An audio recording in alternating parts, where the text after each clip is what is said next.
नमस्कार मेरे YouTube के प्यारे साथियों, स्वागत है आपका आज की हॉरर स्टोरी में। आज की कहानी भूतों के गांव है। देखिए दोस्तों, ये स्टोरी भरपूर डरावनी है। इस स्टोरी तो अंत तक जरूर देखें। मैं आपसे एक छोटी से रिक्वेस्ट करना चाहता हूँ।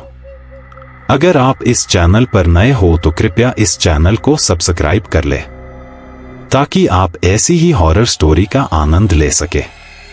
मैं आपका ज्यादा वक्त नहीं लूंगा। तो साथियों, स्टोरी तो पूरा सुनने के बाद कमेंट में ये बताएं कि आपको ये स्टोरी कैसी लगी, और हाँ, आप ये स्टोरी कहाँ से देख रहे हो, और अपना नाम भी कमेंट बॉक्स में बताना, ताकि मुझे पता चल सके कि ये स्टोरी कहाँ तक पहुँच रही है। अगर मुझसे इस स्टोरी में कुछ गलतियां हो जाए तो आप मुझे अपना भाई समझकर माफ कर दीजिएगा। तो चलिए आज की कहानी शुरू करते हैं। ये कहानी है एक किले और उस जगह की है जिसे लोग आज गोहद के नाम से जानते हैं, जो पूरी तरह काल्पनिक है। कुछ भूतियां, कुछ खोज और दोस्ती इस कहानी का हिस्सा है। शायद आप सभी को पसंद आएगी। लगभग 30 वर्ष पहले की बात है, जब कोई मोबाइल नहीं चलते थे। संचार के कुछ एक ही साधन थे, जैसे पत्र आदि। पीजी कॉलेज में फाइनल पेपर के बाद जब प्रैक्टिकल बाकी रह गए तो एक ग्रुप इकट्ठा हुआ। ये मित्र मंडली भी बहुत खूब होती है। जहां भी मित्र इकट्ठा हो जाएं तो फिर बात ही क्या है। सब बातों में इतने खो जाते हैं, न भूख लगती है न प्यास। एक ऐसा ही ग्रुप था उन तीनों का, ज्योति, राघव, श्याम। सभी बिंदास थे, ग्रेजुएशन पूरी कर चुके थे और पीजी का लास्ट ईयर था, तो सभी काफी खुश थे। इस ग्रुप का नाम कॉलेज में प्रसिद्ध हो गया। वो नाम था हैप्पी क्लब। जबकि इस ग्रुप से एक अलग ही ग्रुप था जो सभी के काम में टांग अड़ा देता था। राहुल, सोनम और आर्यन का ये तीनों ही उद्वंडी थे। सबको परेशान करना, उठपटांग हरकतें करना इनका काम था। आर्यन यूं तो दिल का सही था, पर पैसे ने उसके भाव थोड़े चढ़ा दिए थे। उसके पापा बहुत पहले शहर आ गए थे और उनका तेल रिफाइनरी का काम काफी अच्छा था। हैप्पी क्लब के सभी सदस्य साथ में मिलकर हर मैटर पर बात कर लिया करते थे। बस एक दिन सभी बैठे बैठे बात कर रहे थे कि भूतों की चर्चा चलने लगी, और फिर क्या, भूतों की चर्चा में इतने डूब गए कि बस उसमें ही घुसते गए। सभी मस्त थे बातों में कि ज्योति ने जिद की मुझे भूत देखने हैं, तभी ये मैं मानूंगी कि भूत होते हैं, वरना आज के बाद इस मैटर कोई बात नहीं करेगा। उस बारे में क्या बात करना जो चीज हो ही ना।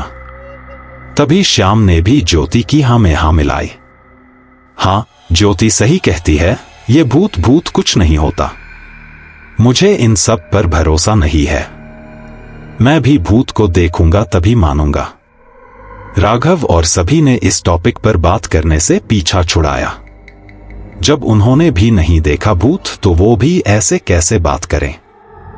इस ग्रुप की सभी बातें आर्यन सुन रहा था और उसने उन सभी पर टोंट कस दिया। भूत को देखना है तो जाकर गोहद के किले में देख लेना, पता चल जाएगा, और अपनी बात कहकर आगे बढ़ गया। सभी उसकी बातों को अनसुना करके वहां से चल दिए। ये कब से हमारी बातें सुन रहा था, ज्योति ने मुंह चिढ़ाते हुए कहा। श्याम, जाने दे, क्यों मुंह लगना। ज्योति, पर ये गोहद का किला है कहा, और क्या वो सच कह रहा था? क्या सच में वहां भूत है? क्या हम भूत देख सकते हैं? राघव चुपचाप श्याम और ज्योति की बातें सुन रहा था, मगर क्या करता। राघव, क्या गोहद के किले के बारे में ये आर्यन ही को पता है? हम लोग भी तो वहां जा सकते हैं, क्यों ना हम सब चले। तभी श्याम बोला, यार मुझे लगता है हम आर्यन के बिना नहीं जा पाएंगे, क्योंकि वो गोहद का ही रहने वाला था। उसने मुझे बताया था कि उसके पापा बहुत पहले गोहद से शहर आ गए थे। उस किले में अब कोई भी नहीं रहता। मैंने सुना है बहुत अलग अलग कहानी बताते हैं वहां से जो लोग भी आए हैं। फिर क्या था, ज्योति और श्याम भी काफी उत्तेजित हो गए वहां जाने के लिए, और फिर सभी ने आर्यन को मनाना और उससे दोस्ती करने का नाटक किया। राघव थोड़ा मस्तमौला था, उसे सबसे बात करना और किसी को भी अपना बनाने की कला अच्छी तरह आती थी। और फिर बातों बातों में ही आर्यन से राघव ने कहा कि यार हम सभी को गोहद का किला और गोहद देखना है, क्या तू हमारी मदद कर सकता है? हम सभी चलते हैं वहां। आर्यन, राघव तू पागल हो गया है क्या? क्या तुझे लगता है मेरे पापा वहां मुझे जाने देंगे? वो वहां से सारे परिवार के साथ आ चुके हैं। वो भी भागकर, वो कभी मुझे वहां नहीं जाने देंगे। राघव, पर तूने तो कहा था कि तेरा वहां पुराना घर है और तेरे पापा की कुछ यादें भी है वहां, क्यों न उन यादों को देख कर आते हैं? तेरे पापा से हम लोग बात कर लेंगे। ज्योति भी काफी उत्तेजित हो गई जब उसे पता चला कि वो गोहद जाने का प्लान बना रहे हैं आर्यन के साथ। सोनम दौड़ती हुई आई, क्या आर्यन तूने मुझे बताया नहीं कि तू गोहद जाने वाला है? राघव, ये नहीं जा रहा। सोनम तुम ही बोलो न इससे कि ये हम सभी के साथ चले। सोनम चल न, हम सभी चलते हैं। सोनम के कहने पर आर्यन गोहद जाने के लिए तैयार हो गया। जब सब तैयार हो गए तो सिर्फ आर्यन के पापा से ही पूछना बाकी रह गया था। सभी अगले दिन आर्यन के पापा से मिले और सोनम ने काफी कोशिश की आर्यन के पापा से बात की कि वो रिसर्च करना चाहती है, वहां जाना है, थोड़ा देखकर आना है। सभी की जिद की वजह से आर्यन के पापा थोड़े झुक गए, फिर उन्होंने जो कहा उस पर ध्यान देने की जरूरत थी। आर्यन के पापा ने कहा, देखो तुम लोग अगर जिद कर रहे हो तो मैं तुम्हें कुछ बातें बताता हूं, उन्हें हमेशा याद रखना। एक, तुम लोग कभी भी पीछे मुड़कर मत देखना, चाहे किसी की भी आवाज आए, चाहे तुम्हें तुम्हारा दोस्त ही बुलाए। दो, सफेद रंग का इस्तेमाल खतरा आने पर ही करना, जैसे सफेद चादर का इस्तेमाल खतरे से बचने के लिए कर सकते हो। 3, कभी अकेले मत रहना। 4, रात में किसी भी अजीब चीज को देखकर मत हंसना। ये मैंने तुम्हें बातें बताई है, उनका पालन करना। मुझे याद है वहां किसी की मौत नहीं हुई, पर वहां से कि लोग भाग आए और मैं भी उनमें से एक था। शायद कुछ ही लोग वहां रहते हैं। और फिर आर्यन के पापा कुछ व्याकुल से हो गए। मेरे पापा यानी आर्यन के दादाजी की यादें, उनकी लिखी हुई बुक्स भी रह गईं। उन्हें साथ ले आना अगर वो मिल जाए तो। सभी ने गोहद जाने की तैयारी की। आर्यन काफी अमीर तो था, तो वो अपने पापा की जीप ले जाने के लिए भी तैयार हो गया और फिर अगले दिन सुबह जाने की तैयारी की।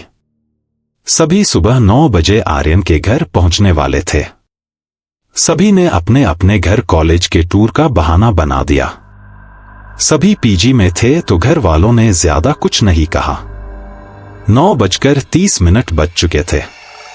आर्यन के घर जब कोई नहीं पहुंचा तो आर्यन ने सोचा सब डर गए, कोई नहीं आएगा।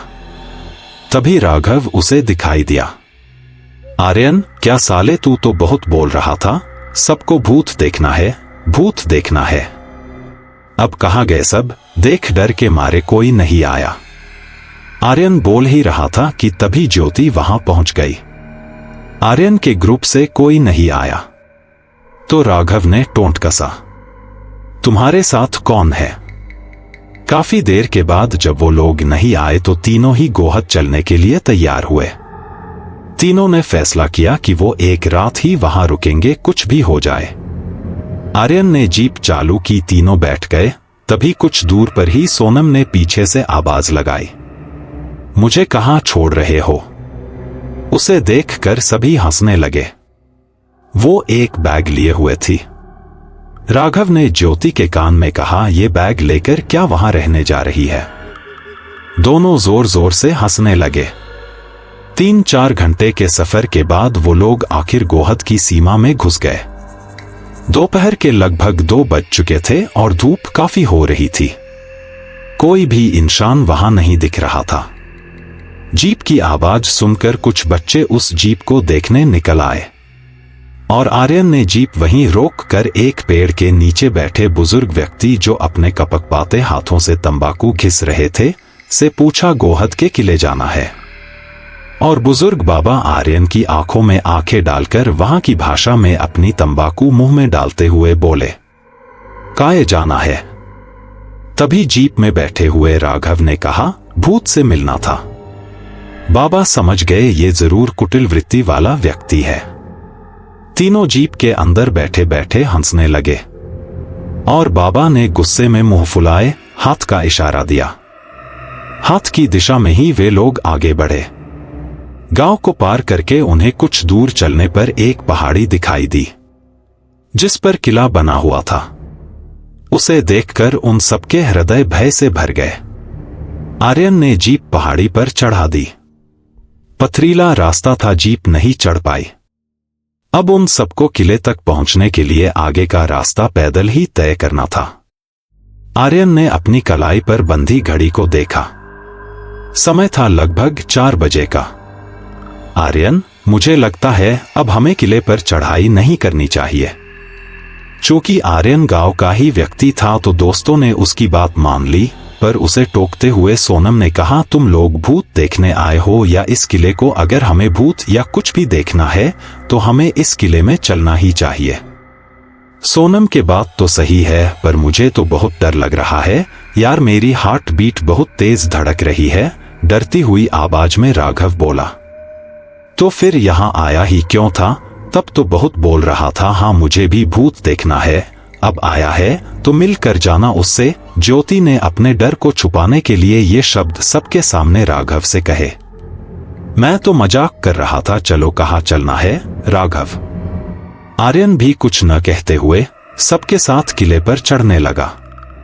सब ऊपर चढ़ रहे थे कि सोनम को शरारत सूझी। उसने राघव की पीठ पर उसे डराने के मकसद से धीरे से हाथ रखा कि राघव जोर से चिल्लाया, ओ मम्मी। तीनों जोर जोर से हंसने लगे। पर किले पर चढ़ते हुए चारों को एक पल ऐसा लग रहा था कि उन चारों के पीछे भी कोई चल रहा है। इससे पहले कि ज्योति अपनी गर्दन को पीछे मोड़कर देखती कि आर्यन ने उसे पीछे नहीं देखने दिया। पापा ने क्या कहा था, भूल गई हो क्या कि पीछे मुड़कर मत देखना? रूल ना शून्य एक ही भूल गई। और ज्योति ने आर्यन को आंखों आंखों में थैंक कहा। शाम के 6 बज चुके थे और तीनों ने एक पेड़ के नीचे आराम करने का सोचा। और सोनम पेड़ से अपनी पीठ टिकाकर खड़ी हुई कि एक उल्लू उसके कान के बगल से उड़ चला। सोनम जोर से चिल्लाई, ओह!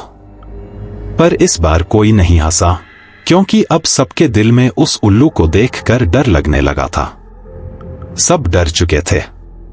कुछ आराम करने के बाद पानी पीकर वो लोग चलने लगे और किले के ऊपर पहुंचकर थक जाने के कारण वे फिर आराम करने लगे। आर्यन, मुझे लगता है अब हम सभी को खाना खा लेना चाहिए। ये गांव है, जल्दी ही रात हो जाएगी। सभी ने अपने अपने लंच बॉक्स निकालकर खाना खाया और खाना खाने के बाद सोनम ने अपने बैग से बेडशीट निकालकर बिछाई। सभी उस पर सभी लेट गए। सभी लेटे हुए थे कि राघव थोड़ा घूमने अकेला ही निकल गया। रात हो चुकी थी। वो किले में दिखने वाले एक अंधेरे कमरे के दरवाजे में देखने लगा। तभी उसमें से एक बिना हाथ वाला आदमी दौड़ता हुआ निकला। उसके साथ चमगादड़ों का बहुत बड़ा समूह था। उसकी दौड़ने की रफ्तार बहुत तेज थी। वो काले रंग का था, जिसे देखकर राघव उसकी विपरीत दिशा में भागा। एक रोने की आवाज की ध्वनि उसके पीछे से आ रही थी। जैसे ही उसने पीछे देखा, उसकी गर्दन पीछे ही रह गई और वही बिना हाथ वाला आदमी जोर जोर से यह कहकर हंस रहा था, पीछे क्यों देखा, पीछे क्यों देखा? राघव के मुंह से खून निकलने लगा और वो जोर जोर से कांप रहा था। सभी ने राघव को लेटे हुए कांपते देखा। वो सो रहा था, ये उसका सपना था, एक डरावना सपना। सोनम ने उसे हिलाकर आवाज दी, राघव राघव।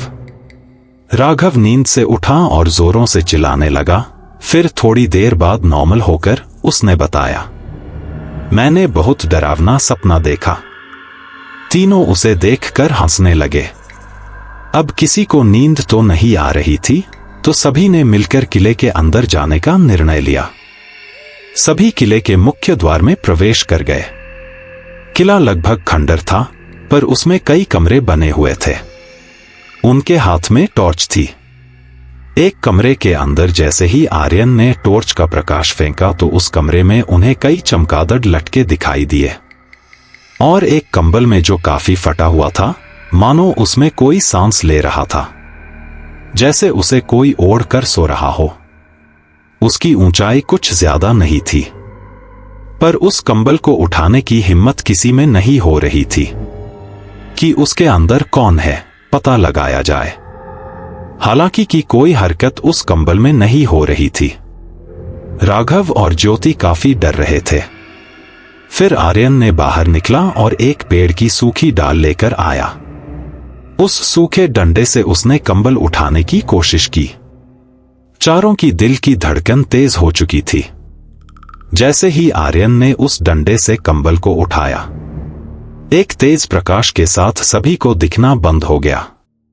उनकी टॉर्च जलना बंद हो गई। दोनों लड़कियां चीखने के साथ ही रोने लगी। आर्यन के गले से ज्योति लग गई और राघव सोनम के गले से चिपटकर रोने लगा। जब पता चला तो ज्योति सोनम के गले और राघव आर्यन के गले से चिपटकर रोने लगे। सभी बेहद डर गए। इसी को कुछ दिखाई नहीं दे रहा था। न तो बाहर निकलते बन रहा था और न ही अंदर कुछ दिख रहा था। चारों ने एक दूसरे के हाथ पकड़ लिए और सभी धीरे धीरे शांत हुए। सोनम ने अपने बैग से रेडियम का एक छल्ला निकाला जिससे थोड़ा सा प्रकाश हुआ। वे आगे रास्ते के लिए दरवाजे तक आए कि आर्यन ने पीछे मुड़कर उस कंबल को देखने का प्रयास किया, पर उसे आर्यन के पापा की बात याद आ गई। सभी सोच रहे थे आखिर उस कंबल में था क्या।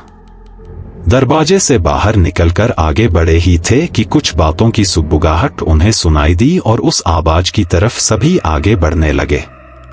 ये आवाज कहां से आ रही है? उन्हें ऐसा महसूस हुआ था कि जैसे कोई उनसे जल्दी उस कमरे में से निकलकर दूसरे कमरे में जा रहा है, और वो चारों भी उसी दिशा में जाने लगे।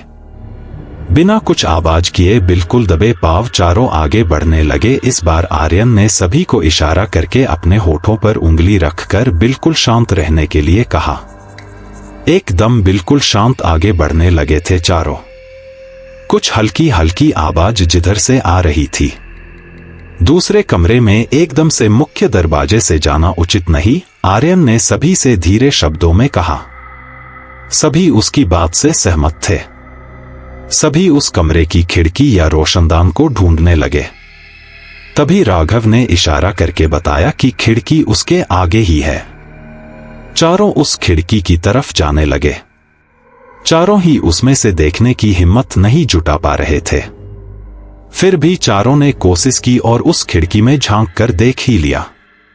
उस कमरे में बनी हुई 2 पत्थर की मूर्तियां स्थापित थी, जो एकदम नजदीक ही थी। वे आपस में बातें कर रही थी। उनकी सुगबुगाहट हो रही थी, पर कुछ समझने से परे थी उनकी भाषा। उनके हाथ बड़े ही धीरे धीरे हिलकर अपने मनोभावों को प्रकट कर रहे थे। और फिर अचानक ही वो तालियां बजा बजाकर हंसने लगीं। फिर वे किसी बात पर लड़ने झगड़ने लगी और आपस में हाथापाई पर उतर आई। चारों उन्हें देख देख कर कांप रहे थे। राघव के पैर कांपने लगे। सोनम भी डर गई। ज्योति आर्यन का जोर से हाथ पकड़े हुए थी। वे सभी उन्हें देखकर भागने की कोशिश करने लगे, और फिर इशारे में ही आर्यन ने उन सबको आवाज न करने की हिदायत दी। धीरे धीरे वो एक दूसरे कमरे में देखने की कोशिश की। दूसरे कमरे में उन्होंने देखा खूंटी सी एक दीवार पर 2 आकृतियां बनी हुई थी। एक पुरुष और एक महिला उस पर बनी हुई थी। वे आकृतियां धीरे धीरे उभर कर सामने आने लगी, और पुरुष आकृति ने एक हाथ का इशारा ऊपर किया, जिससे उस कमरे में हल्का प्रकाश उत्पन्न हो गया। हल्के गुलाबी प्रकाश में वे दोनों आकृतियां नृत्य करने लगी। उनका नृत्य बड़ा ही मोहक था, पर उस समय वो नृत्य चारों को डरा रहा था। वे धीरे से वहां से निकले ही थे कि राघव का पैर फिसला और वो गिर गया। उसकी आवाज से वो प्रकाश कहीं लुप्त हो गया। सोनम आर्यन के पापा की बातें याद करने लगी थी। वे थी, एक तुम लोग कभी भी पीछे मुड़कर मत देखना, चाहे किसी की भी आवाज आए, चाहे तुम्हें तुम्हारा दोस्त ही बुलाए। 2 सफेद रंग का इस्तेमाल खतरा आने पर ही करना, जैसे सफेद चादर का इस्तेमाल खतरे से बचने के लिए कर सकते हो। 3 कभी अकेले मत रहना। 4 रात में किसी भी अजीब चीज को देखकर मत हंसना। वे सभी जल्दी जल्दी जाने लगे और राघव सबसे पीछे रह गया। वे चारों जल्दी जल्दी ही भाग रहे थे कि अचानक ही राघव को आर्यन की आवाज सुनाई दी। आर्यन रुक, राघव मैं आ रहा हूं, मैं तेरे पीछे ही हूं। राघव ने जैसे ही पीछे देखा, उस पत्थर की मूर्ति ने उछलकर राघव के सर पर वार किया। उसका वार इतना जबरदस्त था कि राघव वही बेहोश हो गया।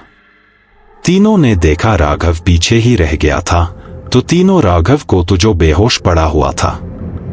आर्यन ने राघव को पीठ पर लाद लिया और तीनों जल्दी जल्दी भागने लगे।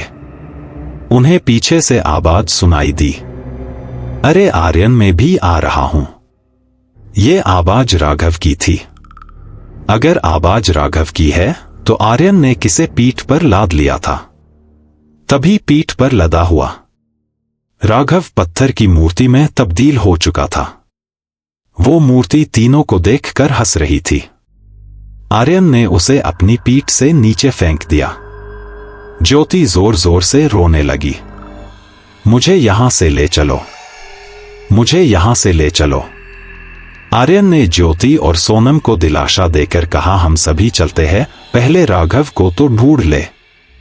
तभी सोनम ने आर्यन के पापा की बात याद की और अपने बैग में पड़े हुए सफेद चादर निकालकर ओढ़ ली। ज्योति और आर्यन एक चादर में आ गए और सोनम एक अलग चादर में थे। टॉर्च के उजाले से वे राघव को देख रहे थे और जोर जोर से आवाज दे रहे थे।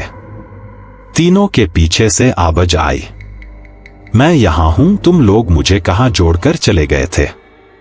ये आवाज राघव की थी। तीनों एकदम शांत हो चुके थे और पीछे मुड़कर देखना मतलब मौत को दावत देना था। वे तीनों जल्दी जल्दी आगे बढ़ने लगे। ज्योति और सोनम दोनों रोती जा रही थी और अपने आंसू पोंछती जा रही थी। वे तीनों एक कमरे से दूसरे कमरे में घुसते गए। तभी वे राघव को ढूंढते ढूंढते एक एकांत और शांत से दिखने वाले कमरे में चले गए। तीनों ने उस कमरे प्रवेश किया ही था कि देखते हैं, सोनम ने टॉर्च जला रही थी और सोनम की टॉर्च का प्रकाश एक मटके पर पड़ा। ये मटका मिट्टी का था जो उल्टा रखा हुआ था और वो पास ही रखे दूसरे सीधे मटके को खिसक खिसक कर उल्टा करने का प्रयास कर रहा था और वो अपने कार्य में सफल नहीं हो पाया था।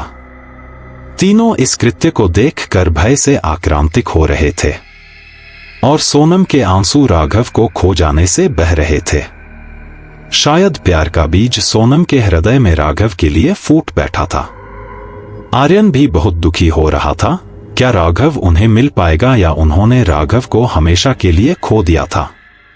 ज्योति भी आर्यन को आंखों के इशारे से पूछ रही थी, राघव कहाँ है? आर्यन ने भी ज्योति को देखा और ज्योति का सर आर्यन के सीने के पास था और आर्यन ने ज्योति के सिर पर हाथ रखा। आर्यन और ज्योति की नजदीकियां साफ देखी जा सकती थी और सोनम भी यह समझ चुकी थी। कुछ देर बाद प्रयास करने पर वो उल्टा मटका जब उस सीधे मटके को उल्टा नहीं कर पाया तो वो इस प्रयास में खुद सीधा हो गया। तो तीनों को ये देखकर हंसी आ गई और वे तीनों ही उन दोनों मटकों को देखकर हंसने लगे। फिर क्या था? आर्यन के पापा की कही गई चौथी बात वे भूल गए। प्यार में भूल गए थे शायद। अचानक ही वे दोनों उल्टे मटके उन्हें हंसता देख बुरा मान गए और दोनों मटकों में से 2 हाथ निकले जो चलकर उन तीनों का पीछा करने लगे। उनकी गति तेज नहीं थी पर अधिक धीमी भी नहीं थी। तीनों जिस रास्ते से घुसे थे उससे भटक गए और दूसरे रास्ते पर दौड़ने लगे। सोनम के टॉर्च का प्रकाश कम होने लगा पर दौड़ने की गति ज्यादा थी।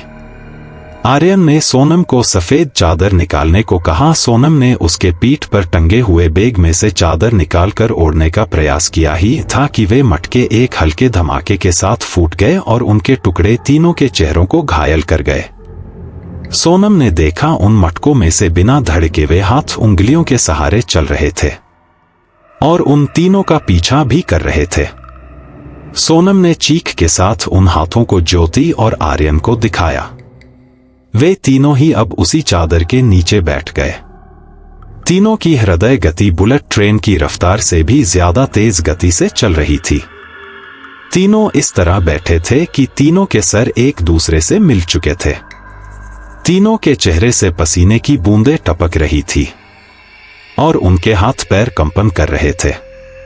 सोनम ने चादर में से एक आंख जितना ही सुराख करके बाहर देखने का प्रयास किया। उसकी टॉर्च के हल्की रोशनी में वे दोनों हाथ उंगलियों के सहारे चलकर उनकी परिक्रमा लगा रहे थे, जिसे देखकर सोनम रोने लगी। उसके रोने की हालत देखकर अनुमान लगाया जा सकता था कि वो जीवन में इतना नहीं डरी थी। उसने दोनों को डर डर ले बताया कि वे दोनों हाथ उनकी परिक्रमा लड़ रहे हैं, उनके चारों ओर चक्कर लगा रहे हैं। पता नहीं उनका मकसद क्या है। तीनों ही बिना कुछ हरकत किए ऐसे बैठे रहे जैसे उन्हें सांप सूंघ गया हो। उन्हें साक्षात्कार ही हो गया भूत का। और अब सिर्फ उनका मकसद इतना ही था कि वे राघव को ढूंढकर सीधे अपने घर निकल ले। बहुत हुआ। अब कभी भी इसके बारे में आने की सोचेंगे तो क्या इसकी चर्चा भी नहीं करेंगे? बस एक बार, बस एक बार। भगवान उन्हें बचा ले। पता नहीं वे अपने घर लौट भी पाएंगे या नहीं। तीनों ही ये सोच सोच कर रो रहे थे। ज्योति भी रो रो कर बस यही कह रहे थी कि वो राघव को क्यों लेकर आई। उसे भी उसकी चिंता सता रही थी और वे दोनों ही हाथ उन तीनों का पीछा नहीं छोड़ रहे थे। तीनों ही उस चादर में बैठे हुए थे कि एक हाथ उस चादर के नीचे घुसने का प्रयास करने लगा। सोनम उसे देखकर और उसे अपने बैग से दूर भगाने का प्रयास करने लगी। आर्यन ने उस हाथ के सामने बैग रख दिया। इसी बीच दूसरा हाथ ज्योति की पीठ पर चढ़ने लगा और ज्योति उस हाथ को अपने ऊपर चढ़ता हुआ देखकर जोर से चिल्लाई और आर्यन से यह कहकर रोने लगी, मेरे ऊपर वो हाथ चढ़ रहा है। आर्यन उसे चादर के अंदर ही हटाने का प्रयत्न करने लगा। इसी बीच दूसरा हाथ सोनम की पीठ पर रेंगने लगा। दोनों ही रोने लग गई और करती भी क्या, वे उन हाथों से पीछा छुड़ाने के प्रयास करने लगे। फिर अचानक ही एकाएक वे हाथ उन्हें दिखाई नहीं दिए। उनकी कोई भी हरकत न होने के कारण तीनों ने धीरे धीरे से चादर को हटाया और फिर वे जल्दी से भागे। वे तीनों दौड़ते दौड़ते एक कमरे में, जो एक छोटा सा ही कमरा था, उसमें घुसे और तब जाकर उनकी सांसों में सांस आई। तभी सोनम ने देखा। तीनों ही दूसरे कमरे में जाने लगे तो उन्होंने देखा उस कमरे में हल्का प्रकाश था और किसी के बात करने की आवाज भी उस कमरे से आ रही थी।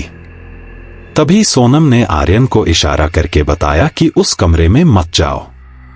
अब वो बहुत डर गई थी और वो अब जब सब कुछ देखने के बाद सीधे ही राघव को साथ लेकर जाना चाहती थी और ज्योति की भी यही राय थी। वो चारों इकट्ठा होने के बाद यहां से चले जाएंगे। आर्यन ने उन दोनों को समझाया कि जब तक वो राघव को ढूंढ नहीं लेगा वो कुछ भी करेगा। फिर आर्यन अकेला ही उस कमरे में जाने लगा और ज्योति सोनम कमरे की उसी चौखट पर बाहर ही खड़ी रही। कुछ देर बाद जब आर्यन बाहर नहीं निकला तो दोनों चिंता होने लगी और वो बाहर खड़ी और डरने लगी। उनकी घबराहट इस बस का संकेत दे रही थी कि क्या वे दोनों अब अकेली रह गई थी। दोनों डरने लगीं और एक दूसरे का हाथ थामे हुए उस कमरे में जाने का प्रयास करने लगी। आखिर एक ही चारा था, हालांकि कि सोनम ने ज्योति से कहा कि हम आवाज देते हैं, मगर किसी भी प्रकार की आवाज करने के लिए ज्योति ने मना कर दिया। वे धीरे धीरे दबे पांव आगे बढ़ रही थी। उस कमरे के अंदर और एक कमरा उन्होंने देखा और फिर दूसरे कमरे में जाने लगी। वे धीरे धीरे आगे बढ़ी कि एक बड़ा सा कोट जो काले रंग का था पहने हुए एक बुजुर्ग व्यक्ति जो बैठा हुआ कुछ घिस रहा था नजर आया। उसके बहुत बड़े बड़े बाल और वो टोपी लगावे हुए था और उन दोनों को अपने होंठों पर उंगली रखकर शांत और आवाज न करने की हिदायत दे रहा था। वे दोनों ही उसे देखकर डर गई और फिर वो उन्हें तीसरे कमरे में ले गया जहां आर्यन बैठा हुआ था जो राघव से बातें कर रहा था। दोनों ने राघव और आर्यन को देखा तो खुशी से झूम उठी और सोनम राघव के गले लगकर रोने लगी। राघव को बुजुर्ग बाबा ने मरहम लगाने को दी थी, वो वही लगाए हुए था। चारों ही एक दूसरे को देखकर खुश तो थे पर उस व्यक्ति को देखकर विस्मित भी थे। चारों ने उन बुजुर्ग व्यक्ति से बात करने की कोशिश की पर उन्होंने अभी कुछ भी बताने से मना कर दिया और फिर उन तीनों को भी मटके से घायल हुए घाव को भरने के लिए मरहम भी दिया जिसे तीनों ने अपने अपने घाव पर लगाया। लगभग सुबह के 4:40 का समय हो गया था। बाबा उनसे कह रहे थे कि तुम लोग आराम करो, डरने की अब जरूरत नहीं, मैं तुम्हें सुबह सब कुछ बताऊंगा। उन बाबा ने अलाव जला दिया था जिससे उस कमरे में हल्की गर्मी आ गई। बाबा ने उन्हें ओढ़ने के लिए चादर और बिस्तर की व्यवस्था भी कर दी। वे चारों ही साथ साथ सो गए। सारी रात के जगे हुए उन्हें अब नींद आ गई, पता ही नहीं चला। वे इस प्रकार सो रहे थे जैसे अब कोई समस्या नहीं। सुबह सूरज का प्रकाश चारों ओर फैल चुका था पर वे चारों ही बेसुध सोए हुए थे। सुबह 8 बजे सोनम की आंख खुली तो उसने सबसे पहले राघव के सर पर हाथ फेरा और उसे उठाने का प्रयास किया। राघव उठ गया और फिर वे दोनों आपस में बात करने लगे। दोनों बाहर निकल कर आ गए और किले की तलहटी को निहारने लगे। सोनम ने राघव के गले लगकर प्यार का इजहार कर दिया और वो राघव से गले लगकर रोने लगी। उसने बताया कि वो उसे खो जाने के डर से डर गई थी। फिर दोनों ही गले में बाहें डालकर प्यार भरी बातें करने लगे और उन दोनों को पीछे से ज्योति और आर्यन भी देख रहे थे और फिर दोनों उन्हें पीछे से एकदम पास जाकर डरा कर जोर जोर से हंसने लगे। सोनम एक छोटी सी लकड़ी लेकर उनके पीछे भागकर उन्हें मारने लगी और ज्योति और आर्यन दोनों एक दूसरे का हाथ पकड़कर भागने लगे। सभी काफी खुश और मस्ती के मूड में थे। तभी बाबा उनके लिए चाय की केतली लेकर सबके लिए चाय लेकर आए। सभी ने साथ में बैठकर चाय की चुस्कियां ली। सभी काफी खुश थे और उन बुजुर्ग व्यक्ति से बात करने की कोशिश की। सबसे पहले आर्यन ने हमसे पूछा। चाय की चुस्कियां लेकर जब आर्यन ने उन बुजुर्ग व्यक्ति को सर कहकर संबोधित किया, चूंकि वो बात करने पर थोड़े पढ़े लिखे से दिख रहे थे। आर्यन, आप यहां रात में क्या कर रहे थे? क्या आपको डर नहीं लगता?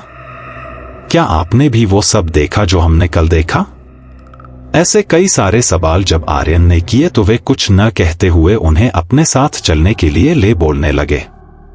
देखो, तुम लोग मुझे अभी भी थके हुए लगते हो।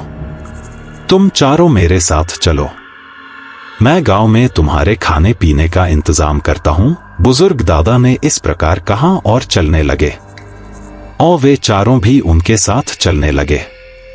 गांव में पहुंचते ही गांव के सभी लोग उन दादा को सम्मान दे रहे थे और सभी उन्हें नमस्कार कर रहे थे। कुछ बच्चे उनके पास आ गए और उन्होंने अपनी जेब से कुछ टॉफियां निकालकर बच्चों को दी। सभी खुश होकर अपने अपने घर चले गए। कुछ छोटे बच्चे तो बिना कपड़ों के ही नंगे दौड़ लगाकर उन बुजुर्ग दादा के पास आ गए थे। वे चारों चुपचाप बुजुर्ग दादा के साथ चल रहे थे। चारों ने देखा वे गांव के काफी सम्मानित व्यक्ति थे और फिर वे गांव में बने हुए सबसे अच्छे और पक्के मकान में उन्हें ले गए। मकान देखकर लग रहा था मकान काफी पुराना था और उसमें काफी समय से अच्छी सफाई नहीं हुई थी। फिर वे चारों से बोले, आप लोग यही आराम करिए, अगर नहाना या टॉयलेट आदि जाना हो तो बना हुआ है। और उन्होंने एक कमरे में बाथरूम की तरफ इशारा करके कहा। मैं तुम्हारे खाने का प्रबंध करता हूं। आर्यन सर, आप परेशान मत होइए, हम बस अभी निकल ही रहे हैं। सभी बस अभी निकलकर खाना रास्ते में कहीं कहाँ लेंगे। बुजुर्ग व्यक्ति ने कहा, तुम यही रुको, मैं आता हूं। और फिर वे चले गए। सोनम थैंक गॉड कहते ही बाथरूम में घुस गई और फिर ज्योति उसके निकलने का इंतजार करने लगी। आर्यन और राघव भी फ्रेश हो चुके थे। सभी इकट्ठा होकर घर देखने लगे। उस घर में काफी बड़े बड़े कमरे थे। ज्योति ने तीनों से कहा, क्यों न हम घर की साफ सफाई कर दे। आखिर उन अंकल ने भी तो हमारी मदद की है। और झाड़ू ढूंढकर सभी घर की साफ सफाई में लग गए। धूल जाले आदि की सफाई से घर साफ दिखने लगा। जब आर्यन ने एक बंद बक्से को खोला तो उसे अपने पापा की पुरानी फोटो दिखी जिसे उसने पहचान लिया। फिर उस बक्से में उसने कई और पहचान के चिन्ह देखे। आर्यन समझ चुका था कि ये घर उसी का है। उसने सभी को बताया कि ये उसी का घर है। वो लगभग 8 साल का था जब उसके पापा उसे और उसकी मम्मी को साथ लेकर शहर चले गए थे। वो पापा की फोटो और कई पहचान की चीज देखकर आर्यन काफी खुश था और उसे खुश देखकर सभी खुश हो गए। वो ज्योति को थैंक यू बोल रहा था कि उसकी वजह से ही हम घर की साफ सफाई में लग सके। फिर आर्यन ने अपने दादाजी के वे लेटर और कुछ फोटो ढूंढने की कोशिश की। उसे घर के बंद एक और कमरे में वे निशानी मिलने का अंदेशा हुआ, पर उसमें ताला लगा होने की वजह से उसे खोल नहीं पाया। बुजुर्ग व्यक्ति अभी नहीं आए थे, तब तक वो कैसे बिना इजाजत के देख सके। सभी उनके आने का इंतजार करने लगे। लगभग 3 घंटे बाद वे आए तो घर की साफ सफाई देखकर काफी गुस्सा होने लगे। आते ही उन्होंने चारों को डांट दिया, तुमने बिना मेरी इजाजत के ये सब क्यों किया। वे चारों उन्हें सुन रहे थे और सर झुकाए सभी उनकी डांट सुनते रहे। राघव ने उनकी बातें न सुनकर और उससे बर्दाश्त के बाहर होते देखकर उनसे ऊंची आवाज में कहा, आप हमें डांट रहे हैं, पर आपको बता दूं ये घर आपका नहीं, ये घर मेरे दोस्त आर्यन का ही है। हमने उसके पापा और यहाँ की फोटो देख ली है और उसे सब याद भी आ गया है। इतना सुनकर वे एकदम स्तब्ध खड़े रह गए। उनके मुंह से कुछ भी नहीं निकला और फिर उनके हाथ से एक थैली छूट गई जिसे वे पकड़े हुए थे और फिर वे आर्यन के गले लग गए। आर्यन ये सब देखकर कर अचंभित रह गया। उन बुजुर्ग दादा ने आर्यन से कहा, दादा बैठा आर्यन, मेरे बच्चे, मेरे पोते, बैठा, तुम कितने बड़े हो गए हो। हाँ मेरे बच्चे, तू ही मेरा खून, मेरा पोता है। मैं तेरा दादा हूं। आर्यन, पर आप, मुझे कुछ समझ नहीं आ रहा। आप कहा क्यों और आप अभी तक जिंदा है। और पापा मम्मी ने मुझे कभी बताया नहीं आपके बारे में। मुझे भरोसा नहीं हो रहा। ये सब क्या हो रहा है। और राघव, सोनम, ज्योति ये सब देखकर काफी अचंभित तो थे पर काफी खुश भी थे। आर्यन दादा के गले लगकर काफी रोया और उन्हें काफी प्यार किया। सभी उन्हें देखकर काफी खुश हुए और फिर सभी ने उस थैले को उठाया जिसमें वे खाना लाए थे। साथ में सभी ने लंच किया और फिर दादा ने बताई पूरी कहानी। आर्यन के दादाजी बोले, बहुत पहले की बात है, जब आर्यन पैदा ही हुआ था और मैं काफी खुश था। मैं स्पेस एंड रिसर्च सेंटर से रिटायर ही हुआ था। मुझे काफी शौक था रिसर्च का जो दूसरे ग्रह से आए हुए मानव यानी एलियंस के बारे में थी। और मेरी यह इच्छा तब पूरी हुई जब मुझे पता चला कि गांव से दूर किले में कुछ भूत होने का पता लगा। पर असल में ये भूत नहीं थे, ये एलियंस थे। मैंने आर्यन के पापा से लड़ाई करके तीर्थ यात्रा पर जाने का निर्णय लिया। आर्यन की दादी तो थी नहीं तो मैं अकेला ही उन्हें बताकर तीर्थ यात्रा के बहाने किले के एक कमरे में रहने लगा।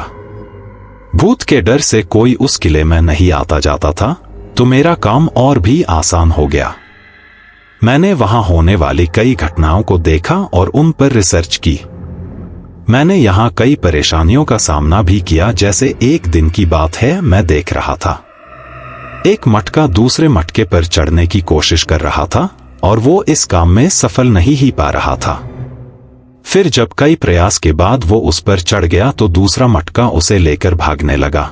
मैं ये हरकत देखकर अपनी हंसी को रोक नहीं पाया और हंसने लगा। ये बात उन्हें बुरी लगी और वे मेरे पीछे पड़ गए। मैं अपनी जान बचाकर भागा और मुझे जगह नहीं मिली तो अपनी सफेद शॉल ओढ़कर बिल्कुल शांत बिना हरकत के बैठ गया और वे मुझे छोड़कर चले गए। मैं कभी भी उनके सामने नहीं आया।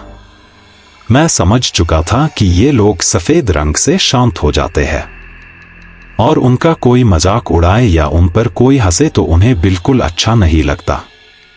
मैंने ये भी देखा कि ये लोग पीछे मुड़कर देखने पर भी चिढ़ जाते हैं। इसका एहसास मुझे जब हुआ, एक दिन रात में मैं एक कमरे में छुपकर देख रहा था कि मैंने देखा पत्थर की दो नर्तकी जो दीवार पर बनी हुई थी उभर कर सामने आ गई और वे नृत्य करने लगीं और फिर कुछ देर बाद वे उसी दीवार में समा गईं। मैं आगे बढ़ा ही था कि पीछे से मुझे किसी ध्वनि की आवाज आई। मैंने पीछे मुड़कर देखा तो वे नृत्यांगना मेरे पीछे ही चल रही थी और वे अपने हाथ में एक तेज धार का हथियार लिए थी। मैं किसी तरह जान बचाकर भागा, पर एक दिन इसी प्रकार की घटना घटी तो मैंने उन्हें पीछे मुड़कर नहीं देखा तो उन्होंने मुझ पर प्रहार नहीं किया। इस प्रकार की कई बातें मैंने अपनी डायरी में लिखी और कई और शोध किए। मैं उन्हें समझने की कोशिश कर रहा था कि ये एलियन यहां इस किले से जुड़े कुछ रहस्य से जरूर ताल्लुक रखते हैं। इसी बात का मैं पता लगाना चाहता था या ये बस यहां रहने ही आए थे। मेरी शोध जारी रही। ये एलियंस काफी शातिर थे और सुबह होने पर पत्थर की मूर्तियों, मिट्टी आदि के बर्तन का रूप ले लेते थे। मुझे उन्हें देखते हुए 15 दिन का समय हो गया तो मुझे लगा कि घर पर सभी को मेरी चिंता हो रही होगी। फिर मैं एक दिन घर पहुंच गया। सभी लोग मुझे देखकर खुश हुए और किसी को भी मेरे किले में रहने की बात पता नहीं चली। मैं बहुत चिंतित और परेशान सा होने लगा था क्योंकि मेरी रिसर्च को कोई भी आयाम नहीं मिल पा रहा था। मेरे मन में कई प्रश्न आ रहे थे, जैसे 1. ये लोग यहां क्यों आए हैं? 2. ये लोग आखिर क्या खाते हैं? 3. ये कब जाएंगे? 4. ये क्या चाहते हैं? ऐसे कई प्रश्न मेरे मन में थे। मुझे खाना पीना कुछ भी अच्छा नहीं लग रहा था। एक दिन गांव के ही एक युवक को किले में उन एलियंस ने परेशान किया और वो दूसरे दिन हार्ट अटैक से किले में मृत पाया गया। मैं समझ चुका था कि इसकी मौत डर जाने से हुई है। फिर मैंने गांव वालों को 4 बातें। 1. तुम लोग कभी भी पीछे मुड़कर मत देखना, चाहे किसी की भी आवाज आए, चाहे तुम्हें तुम्हारा दोस्त ही बुलाए। 2. सफेद रंग का इस्तेमाल खतरा आने पर ही करना, जैसे सफेद चादर का इस्तेमाल खतरे से बचने के लिए कर सकते हो। 3. कभी अकेले मत रहना।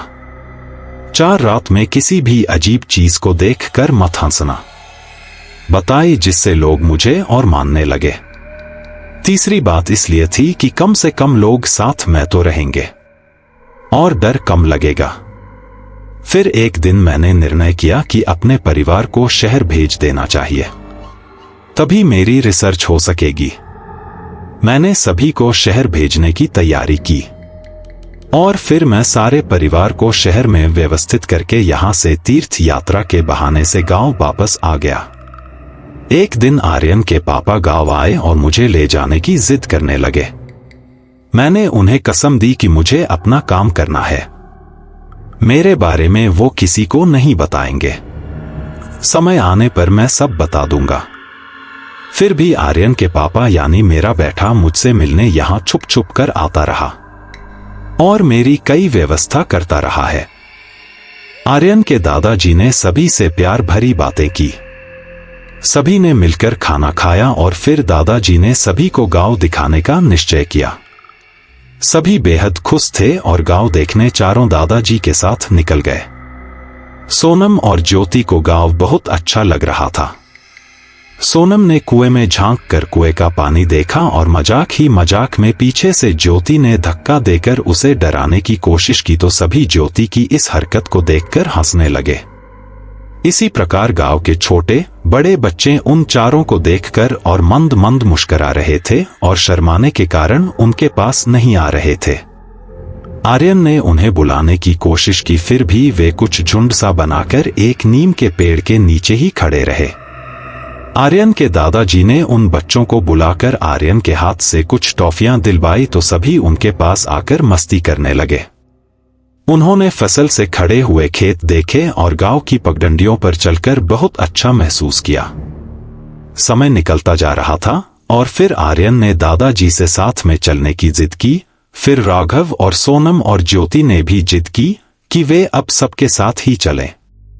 दादाजी ने कहा, देखो बच्चों, मैं तुम्हारे साथ चलता, मगर मुझे आज मेरे एक आविष्कार का परीक्षण करना है। आज मेरा टेस्ट हो जाएगा जिससे मुझे उन एलियंस और उनके आने का रहस्य का कारण भी पता चल जाएगा। आर्यन, अगर आज आप परीक्षण करना चाहते हैं तो हम भी आज आपके साथ रहेंगे। मैं अब आपको अकेला नहीं छोड़ूंगा दादाजी। आर्यन और सभी का प्यार देखकर दादाजी आर्यन और राघव को अपने साथ चलने को राजी हो गए, पर ज्योति और सोनम को घर पर ही रहने की सलाह दी। तभी ज्योति और सोनम ने भी अकेले घर रहने की मना की तो सभी साथ चलने को तैयार हो गए। दादाजी सभी के साथ समय से ही किले पर पहुंच चुके थे और किले के ही एक कमरे में जिसमें उन्होंने अपनी लेब बना रखी थी उसमें सभी को एकत्रित किया और कुछ जरूरत का सामान जो वे अपने साथ लाए थे बारी बारी से निकलना चालू किया। आर्यन के दादाजी ने आर्यन को एक यंत्र बताया जो एलियंस के होने और उनके आने के संकेत देता था, जो उन्होंने अपनी इतने सालों की मेहनत से बनाया था। देखो सभी को मैं बताता हूं, ये जो घड़ी है इसकी सुई हमें बताती है कि यहाँ एलियंस है या इनकी उपस्थिति है, और दूसरी घड़ी हमें बताती है कि ये कब आएंगे या जब भी इनकी आने की आशंका होगी। ये घड़ी हमें बता देगी। रात के करीब 8 बज चुके थे। सारी तैयारी के बाद जब आर्यन ने दादाजी को घड़ी की तरफ इशारा करके बताया कि दादाजी इस घड़ी का कांटा तो पहले से ही आगे है, तो दादाजी ने बताया कि यहाँ एलियंस है इसलिए ये कांटा आगे है। मैंने देखा है ये रात में ही निकलते हैं, बाहर अभी वे छुपे हुए हैं। वे तब तक छिपे रहते हैं जब तक कि बिल्कुल शांति न हो जाए। वे हम लोगों के सामने नहीं आना चाहते। तभी वो कांटा तेजी से आगे बढ़ा। दादाजी, सभी सफेद चादर ओढ़कर बैठ जाओ, एलियंस आ रहे हैं सामने। कोई भी किसी प्रकार की हरकत नहीं करेगा, क्योंकि दादाजी की मेहनत ही थी कि उन्हें पता था कब क्या करना है। अचानक ही एक बहुत ही हल्के धमाके से दीवारों के ऊपर बनी हुई आकृतियां उभर कर आई और सभी इकट्ठा होने लगी। इन आकृतियों में 2 नृत्यांगना, एक पुरुष और 2 बच्चे शामिल थे। वे बच्चे 2 अलग अलग मटकों में से निकल रहे थे। वे आपस में मिलकर नृत्य जैसा आयोजन करने लगे थे। दादाजी ने इशारों में कहा, कोई आवाज नहीं करेगा। उनके नृत्य को देखकर प्रतीत हो रहा था जैसे वे माफी मांग रहे हो। वे सभी नृत्य करते और ऊपर हाथ करते थे। उनकी आंखें बड़ी बड़ी थी, पर उनके कान नहीं थे। उनकी नाक बहुत छोटी सी थी, जिसकी शुरुआत भौहें के मध्य से नहीं हुई थी। उनके अंगों पर कुछ हल्का सा चमकीला जैसे कोई धातु हो का कपड़ा था। उनकी आंखों से हरे रंग का कुछ तरल पदार्थ गिर जाता था, जिसे वे दोनों हाथों की हथेलियों से मल लेते थे और फिर बार बार उन हथेलियों को देखते रहते। आर्यन से रहा नहीं गया तो उसने दादाजी से इशारों में ही पूछा, ये क्या चेक कर रहे हैं? दादाजी ने उसे इशारों में ही बताया, मुझे भी इसी का पता लगाना है कि ये क्या करते हैं। इस पदार्थ को रगड़कर ये क्या देखते रहते हैं? मुझे लगता है ये किसी संकेत की तलाश में है, और वो संकेत नहीं मिल रहा है। पर मैं ये कह सकता हूं कि ये पदार्थ इन्हें नृत्य करने पर ही प्राप्त होता है। सभी उन्हें देख रहे थे, तभी वे बच्चे बहुत गुस्से में आ गए। उनका गुस्सा बहुत डरावना था, वे बहुत खतरनाक और डरावने लग रहे थे, और गुस्से में वे अपने सर पटकने लगे। फिर आपस में लड़ने और हाथापाई पर उतर आए। उन्हें शांत कराने की कोशिश उन नर्तकियों ने की। वे दोनों ही एक एक बच्चे को संभालने का प्रयास कर रही थी, पर दोनों बच्चे शांत नहीं होना चाह रहे थे। जब उन्हें वे उनसे दूर ले गईं तो फिर वे अपने सर पटकने लगे। देखकर ऐसा प्रतीत हो रहा था जैसे अब वे जीने की आस छोड़ चुके थे। उन्हें इस प्रकार गुस्सा देखकर वे नर्तकियां भी आपस में लड़ने झगड़ने लगीं।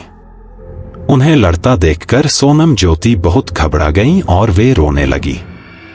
दादाजी ने उन्हें बिल्कुल आवाज न करने की हिदायत दी। फिर वे दोनों ही अपने मुंह पर हाथ रखकर धीरे धीरे बिना आवाज के आंसू गिराने लगी। नर्तकियां आपस में कुछ बातें कर रही थी, जिसकी आवाज ऐसी थी जैसे किसी गूंगे की आवाज निकलती है। वे आपस में बोलते बोलते हाथापाई पर उतर आई थी और फिर दोनों बच्चे भी आपस में लड़ने लगे। साफ देखा जा सकता था कि वे किसी बात पर लड़ रहे थे। उन सभी को लड़ता देखकर पुरुष आकृति उन्हें न समझाते हुए अपने सर को ही पटकने लगी। उसे भी क्रोध आ गया और फिर वो दीवार से अपने आप को घायल करने लगी। नर्तकियां और बच्चे शांत हुए उसे देखकर, पर फिर पुरुष ने अपना क्रोध शांत नहीं किया और वो जमीन पर गिर गया। सभी उसके आसपास बैठकर विलाप करने लगे। थोड़े से विलाप के बाद वे सभी सर पटककर मरने को तैयार थे कि दादाजी के पहले यंत्र का कांटा तेजी से आगे बढ़ा। आसमान में दूर से आते प्रकाश के साथ ही उन्हें एक उड़न तश्तरी दिखाई दी। बहुत तेज प्रकाश के साथ वो उड़न तश्तरी किले की ओर ही आ रही थी। उसे देखकर वे सभी खुश हो गए और फिर से उसकी आवाज सुनकर नृत्य करने लगे। और फिर उनकी आंखों से वही हरे रंग का पदार्थ निकला जिसे उन्होंने अपने हाथों से रगड़ा, और उन्होंने उस पदार्थ को देखा तो वो चमक रहा था। उसकी चमक बढ़ती जा रही थी और बढ़ती जा रही थी दादाजी के घड़ी की सुई। वो उड़न तश्तरी किले के ऊपर आकर रुक गई और फिर एक बहुत ही तेज प्रकाश के साथ उस तश्तरी का दरवाजा खुला। उस प्रकाश में वे सभी प्रवेश कर गए।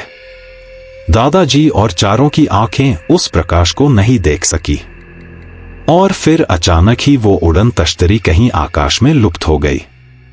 क्यों आए थे वे यहां और क्या वे इस पृथ्वी ग्रह को जानते थे?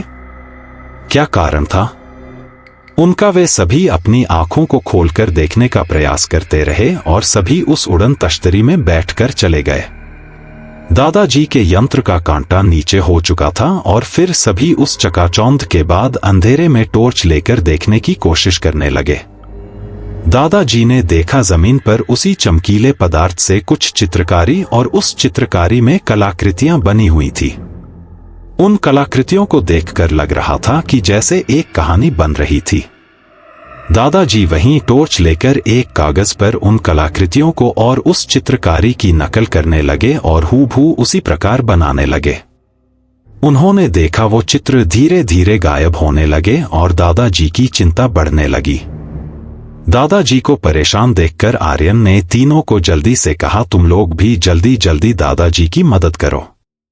आर्यन और राघव ने बीच से और ज्योति और सोनम ने उन्हें पीछे से बनाना चालू किया। वे जल्दी जल्दी नकल करने लगे। उन सभी के हाथ कांप रहे थे। एक तो उड़न तश्तरी का डर और एक और अनसुलझे रहस्य और फिर कहीं कुछ हो न जाए इन चित्रकारी को नकल करने में। पर उन्होंने इस काम को करने में साहस दिखाया और सभी के चित्र बनकर तैयार हो गए।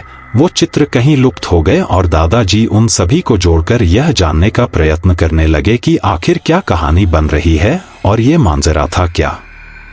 दादाजी ने सभी चित्रों को जोड़ा ही था कि जैसे ही उन्होंने सबको जोड़ा कुछ सुनहरे अक्षर उन्हें दिखाई देने लगे। दादाजी उन्हें पढ़ रहे थे और उनसे लिखा गया कि मैं अपने ग्रह का प्रधान हूं, यहां से बहुत दूर मेरा ग्रह है। आपको मैंने बहुत समय तक देखा और जाना कि आप हम लोगों को समझने का प्रयास कर रहे थे। मैं आपको बताना चाहूंगा कि मेरे द्वारा उस ग्रह पर एक पाप किया गया जिसका प्रायश्चित करने के लिए मुझे यहाँ भेजा गया मेरे पिता और मेरी प्रजा द्वारा। मेरे ग्रह पर प्यार के लिए तो स्थान है, पर पृथ्वी ग्रह जैसे मनुष्यों की तरह बच्चे पैदा करने की परंपरा नहीं है। हमारे यहाँ यह एक पाप है। इसी का प्रायश्चित मुझे करना था। मुझे दंड दिया गया और वो दंड था पृथ्वी ग्रह पर वास, जब तक प्रायश्चित न हो जाए, और प्रायश्चित होने पर वे मुझे खुद ही बुला लेंगे। उस सजा का एक नियम ये भी था कि हमें न तो किसी से बात करने की इजाजत थी और न ही पृथ्वी पर सबके सामने आने की। हम कभी दिन में नहीं निकलते थे और हर रोज रात में अपनी सजा पूरी होने का इंतजार करते। हाथों को रगड़ने और उसमें से प्रकाश होने का कारण भी यही था कि अगर प्रकाश हुआ तो वे हमें लेने आ रहे हैं। आप हमारे साथ रहे, हमें अच्छा लगा क्योंकि आप हमेशा अकेले ही रहे, पर हमारी मजबूरी थी, क्योंकि अगर लोग हमसे डरते नहीं तो वे हमें रहने नहीं देते। मेरी दोनों पत्नियां और बच्चे आपसे खुश हैं। अगर आपको बुलाना हो तो हम फिर आएंगे। आपके यंत्र में मैंने वो शक्ति डाल दी हो जो हमें बुला सके। पृथ्वी और हमारे ग्रह में लगभग 30 वर्ष का अंतर है। इसी का कारण देखते देखते आपकी उम्र बढ़ती गई, पर हम जैसे के जैसे ही रहे। हमारी उम्र मात्र 1 वर्ष ही बढ़ी, क्योंकि हमारे जीवन और आपके जीवन में 30 वर्ष का अंतर है। हमारे अपराध की सजा कब पूरी हो जाएगी हमें नहीं बताया गया था। दादाजी ने ये सब जानकर चारों से कहा, तुम चारों की वजह से मैं इस राज को जान पाया कि जो उन्हें इस पृथ्वी ग्रह पर काटना था, जो पुरुष आकृति नर्तकियों का अपराध था कि उन्होंने वे संतान पृथ्वी पर रह रहे मनुष्य की तरह ही प्राप्त की।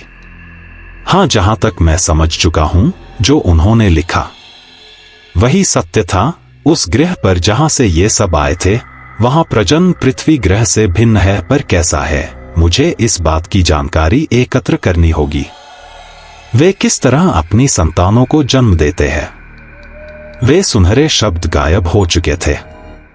सभी काफी खुश थे और सुबह भी हो चुकी थी। गांव के सभी लोग घबराए हुए थे उस उड़न तश्तरी को देखकर और दादाजी से मिले। उन्होंने कहा, किसी को भी घबराने की जरूरत नहीं है, ऐसी हिदायत दी। सभी ने अपना सामान समेटा और जीप में शहर की ओर चल दिए। आर्यन अपने दादाजी को साथ ले जा रहा था।